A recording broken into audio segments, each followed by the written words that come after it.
Good morning, everyone. This is Dom. It's May 15th, and I wanted to just put out a little update as to what's happening with the P3 Measurement and Recognition Task Force that you've graciously volunteered to serve. Maybe some of you foolishly have volunteered to serve, but all kidding aside, um, what I'd like to do is I've got something on the screen I want to show you, but um, we haven't met in a while as a task force, so this update is just to bring you up to speed with a couple of matters. First matter is I've been spending a lot of time working to get the technical release 24 through ASIC and the board, and we're slowly getting that through. There were some questions regarding the consolidated entity. GAO took the position, or continue to take the position, that consolidated entities are exempt from P3 disclosures, and that was contrary to what the task force as a whole, the working group, respondents said during due process. Ultimately, the board decided to require the disclosures that would apply to a disclosure entity, a related party, under Standard 47, to also apply to a consolidated entity. Basically, the argument is risk does not go away just because you consolidate an entity. But anyway, that's on its own track. And what we've done on the measurement and recognition side is I've convened a smaller measurement and recognition working group. I believe we've met twice. I say I believe because I've had so many phone calls and email exchanges, Zoom meetings, it's hard to remember precisely a meeting specifically gathered for this other than my first meeting with them. But I've met with them as a group and individually several times. So what we've done is, remember, phase 2 of the project is to measure and recognize P3s. 14 years ago, when I started this project, I told the board we don't need a standard on P3s because I was fixated on measurement and recognition. And I told them, look, we've got enough gap in the framework that, you know, maybe apart from intangible assets or investment accounting, where we don't have standards, everything else we've got standards for. And for those two areas, intangibles or investment accounting, you can, you know, through analogy, through Standard 34, use, well, not only analogy, but you can actually go to FASB or GASB to find in a more appropriate gap if our gap is silent. But the board wanted a principle-based statement, primarily predicated on disclosures. So now, phase 2, looking at measurement and recognition, what we're seeing is we very well may have to change Standard 49, make amendments, you know, to clarify what are we disclosing. So until we know what we're measuring, right, we don't know what to disclose. So this will become clearer to you as I kind of explain it. I hope you can see everything on the chart here. If you take a look at our house of GAAP, okay, we've got capital asset classifications, and I call that the physical anchor, okay, PP&E. Acquisition cost, historical cost, construction costs, whatever it is, we built something tangible. We have accounting for that. Standards are in place. And this is what the working group has confirmed and identified. Then we have the investment asset classification, which is your financial stake. There, we really don't have a whole lot of guidance. So agencies typically refer to FASB guidance in investment accounting. I don't know if it's section 342 of their codification, but it's in the asset section. The third is reporting entity, which of course we have under Standard 47, and that's what technical release 24, if it does get through the process, will be addressing. And then we have subsidy asset classification. They call it the risk forecast, which we have standard 2. Now, why do we have these? Because P3s that are really complicated have different funding streams. We may give seed money to build infrastructure, or we might give infrastructure, PP&E, to the private partner. That would be covered under your capital asset accounting rules, right?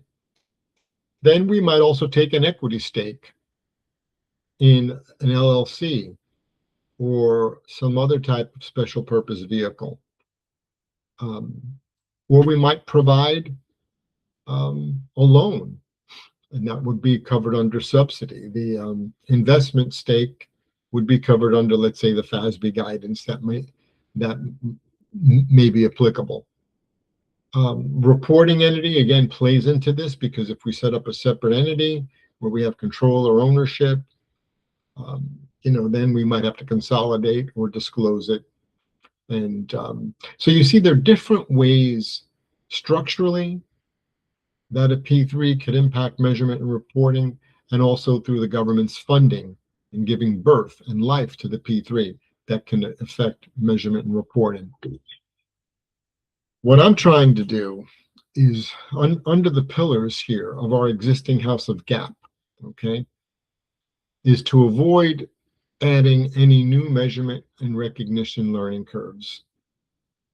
I want to avoid burden. I'm a former preparer, former CFO, former auditor. I've worn the hats, the different hats, and I get it. I understand there are tensions.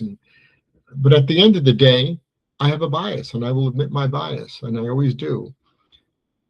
I lean to the preparer because I understand how difficult it is to be a preparer, to be in your shoes.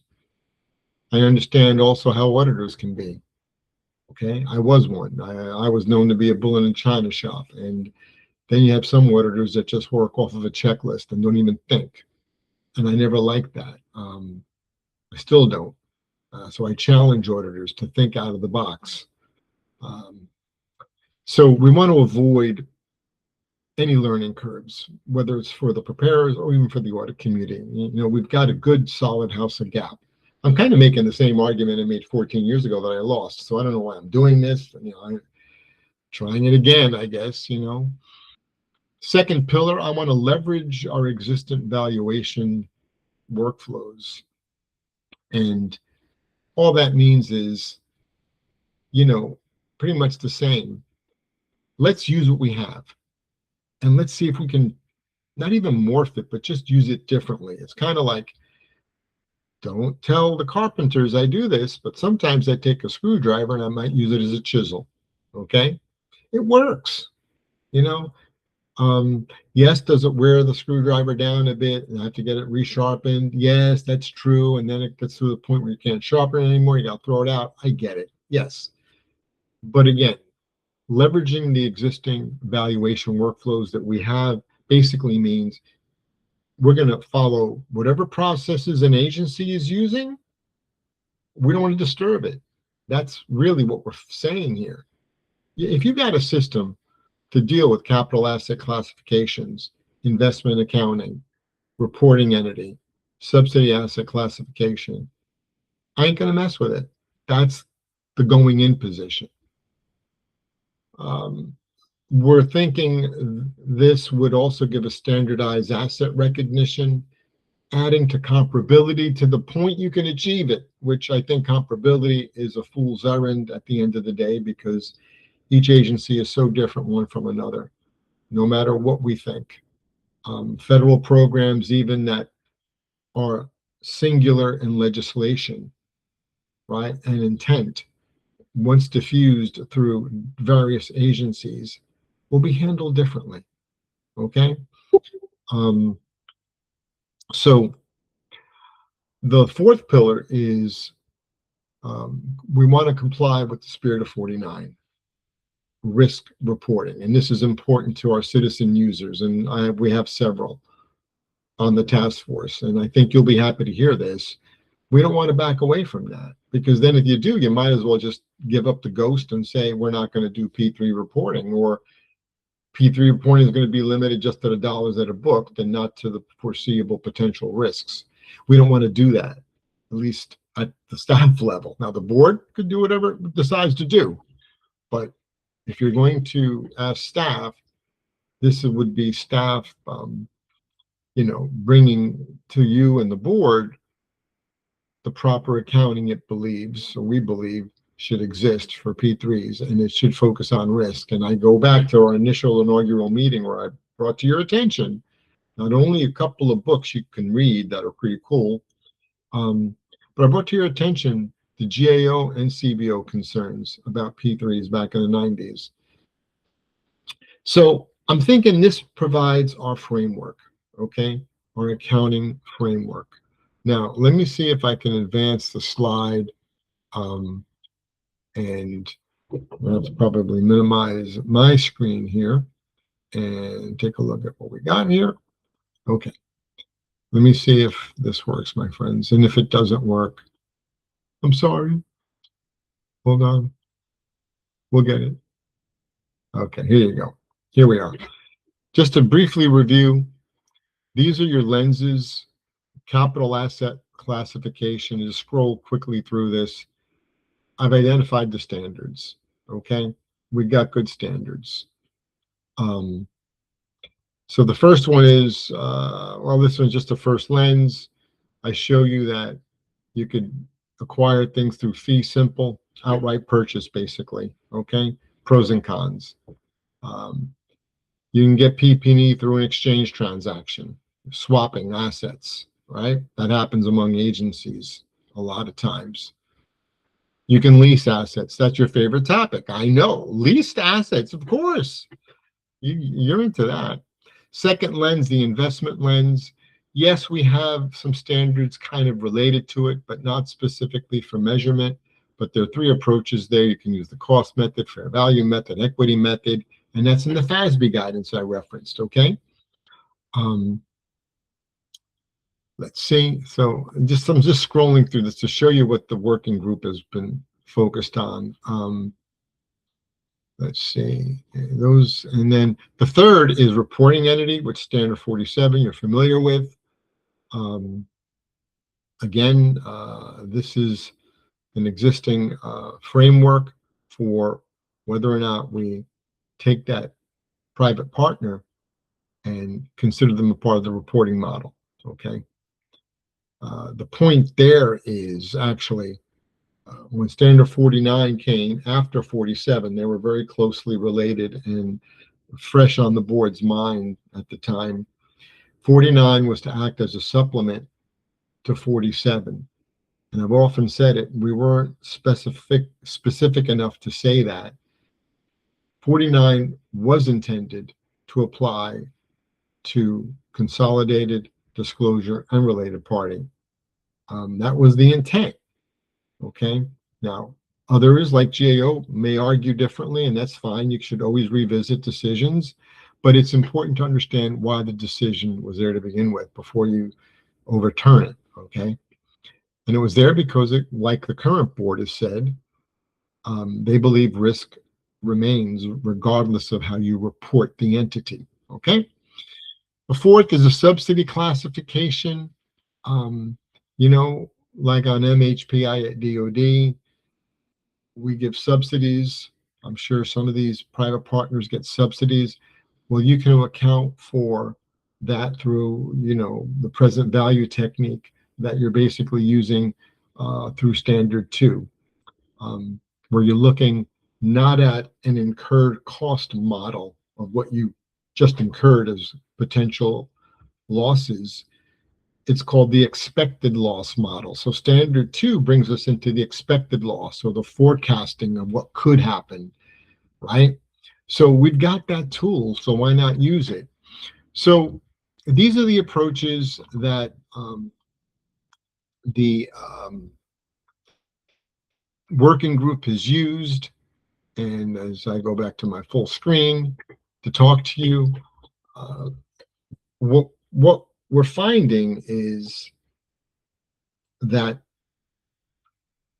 on the complicated P3s, it's going to be a bit of a challenge, possibly, for preparers to group all these different funding streams, as well as considering reporting entity considerations and developing a separate P3 asset class or category. Kind of like what we're going to do with leases, or we have done with leases, kind of what you would expect with intangibles. You separate them. You wouldn't keep an intangible asset mixed in with PP&E. You wouldn't keep a lease mixed in with PP&E. You wouldn't keep internal use software mixed in with PP&E. They each have their own categories. Well, why shouldn't P3s? There you go. That's the argument there. Users are telling us they like that because of transparency. Academicians, if I even use the word correctly, smarter folks than certainly me, have said that's probably a really ideal way and clear way of going. But it does require accounting that is more in line with investment accounting, if you will. But basically, you're going to have to set up an asset category, monitor that category year to year, and adjust the funding streams that feed into it as you reflect or gin it up or down based upon the activity. It's a lot of work. For the transparency, yeah, you could argue it's really clear, but that's going to be an issue. And I don't know what the board's appetite is going to be for that. And I always kind of look at practical solutions or scalable solutions. I'm not going to take it off the table because part of my job is to present the board with the options, whether I like them or not, doesn't matter. Could I have a favorite? Yeah, I could. But a job of a real researcher is to be independent and unbiased as much as possible. So my bias is towards preparers. That doesn't mean I'm going to give preparers a pass. I can't. My job is to present to the board, hey, this is what's available to the preparers.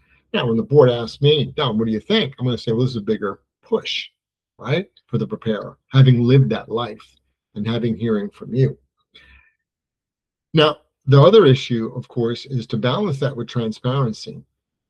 So if the board were not to require a separate P3 asset class or category, then we could turn to Standard 49 specifically and say, well, then you've got to maybe do a better job, Standard 49, at disclosure. You're going to have to direct the preparers and the auditors to all the related activity on that balance sheet or in related notes and kind of tie it all together. And I like to say it's like that Boston traffic cop I once bumped into coming out of Logan Airport. Man, I was blown away. This traffic cop was in the middle of a major intersection, a lot of traffic, doing a great job. But let me tell you, the expletives coming out of that guy's mouth, only in Boston could you get away with it. Trust me, probably just in Boston or maybe New York. But he did a fabulous job. So should we then, to help maintain transparency or increase transparency on risk while easing burden on preparers, restructure 49 to be more risk-based focused and, require prescriptively the reporting of P3s. Now, this might also result in amendments to related standards, where we would amend those standards to say, look, like leases, you're going to have a specific note about leases related to P3s, that they may be embedded leases or whatever. So these are things that we still have nowhere even thought about really or talked about at the working group. We broached some of these topics, but this is going to be the next kind of push. So I've got to get my head around some things regarding when we're going to meet next. And that's why I put out this video, just to kind of give you an idea of where we're headed. Please understand, we lost some time due to the shutdown, so we're all behind work. I'm trying to deliver some training. That's taken up a lot of time. And the TR, unfortunately, continues to take up a lot of time. So that's why I haven't been able to really focus with the work group, in driving results to get back to you folks as a task force. So look, if you have any questions, please feel free to give me a call. I want to thank you on behalf of the board. We've got a couple of new board members, Eric S. Berman, and his name is Billy. He likes to go by Billy Moorhead. Um, Exceptional from what I could tell. Backgrounds are good. I think they've got great ideas about doing the right accounting for the right reasons. So again, the sponsors seem to have really selected wonderful board members. I joked once with the sponsors. I said, and I said it at the board table, you don't always get things right. Just because you're sponsors doesn't mean you're infallible. And they're looking at me funny. What's Dom going to say next? I said, but I'll tell you one thing you've always gotten right. You always select fine board members, and they have. They have. I have not seen a board member, civilian board member, who has in any way disappointed either the users or the financial management community at large. Have they disappointed some of you? Yeah. With, I'm sure, some of the standards, and 49 might have been a disappointment to you, right? Leases might have been a disappointment to you. But again, the job there is for the citizens, for the public, to get the best information we can give them. So kudos to the board. I hope their work continues. God willing, my work will continue with you.